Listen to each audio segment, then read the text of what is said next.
I think that's the type of group we got in that locker room, the type of grit these guys got in the locker room. I'd do anything for this team to win. 30,000 around my neck, about to go get it protect.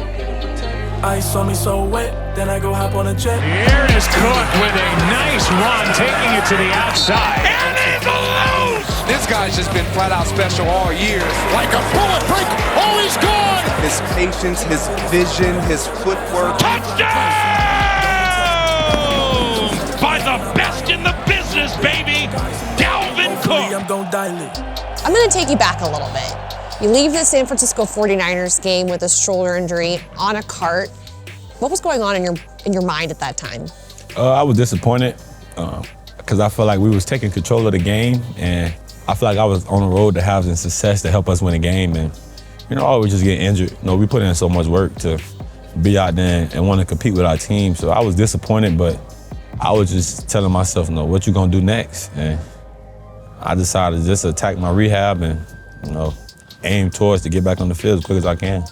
And what you did next, 11 days later, 205 yards, 2 touchdowns. Here's Cook, bouncing it, touchdown Vikings. Do you have some kind of magical powers? You were able to pull that off? No magic powers, just having a lot of belief, and that's just who I am. And what I wake up and stand on every day. I just believe, the impossible can happen, and that's just who I am. So, it wasn't impossible come Thursday. Another Viking game comes down to the last play, but this one they hang on and win. Super cultural warrior. Do you see yourself as a warrior? Whatever a Viking is. What did it take to get back on the field just 11 days afterwards? Just staying dedicated, staying focused. It's a lot of stuff you gotta juggle up, but just staying focused that, I'm trying to get back on the field as quick as possible. Was there a moment in the game where you knew you kind of had a handle on things? Yeah, we was calling some of the same runs over and over, and they was hitting pretty big. And that's when I knew my offensive line had confidence enough to go out there and block anything that the coaches called. And, once the play sheet wide open, it's just go time then. Were you playing through pain? I felt some stuff sometimes. I landed on my shoulder a couple of times, but it's in place. We good. We good to go.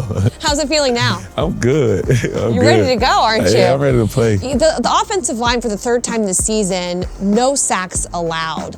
What does that say about this unit that's had to go through so many different rotations? They put in so much work in our offensive line rooms to the littlest details of how to get it done and what's the worst scenario to the best scenario. So, they've been doing a great job all year, no matter if it's been Mason, Brandon, no matter whoever it is going in now, they've been doing a great job of blocking. After the game, Coach Zimmer said the first half team can beat anyone, the second half team could be beat by anyone. Who is this team? We digging deep. We trying to find that identity at the end to push us through games. End zone, incomplete. Vikings win it. This team has toughness, smart players. We know situations. So we just got to find a way to end these games, and I think our identity is going to reveal itself at the end of the year. Yeah, there are 4 games left in the season. The Vikings and several teams, 6 and 7, vying for that final and 8th playoff spot. How do you avoid adding so much pressure to the situation? Just knowing, you still got to go out there and play the football game. It's what we came here to do, and we know the end goal is to get us in the playoffs and to have a run. But we got to take each game by game, and that's just taking, this next game as this is the next game. This is the next opponent, Chicago Bears, division game. We're not gonna look at it as this the game to get us in the playoffs. This is another division game, another game. We got to go out here and compete.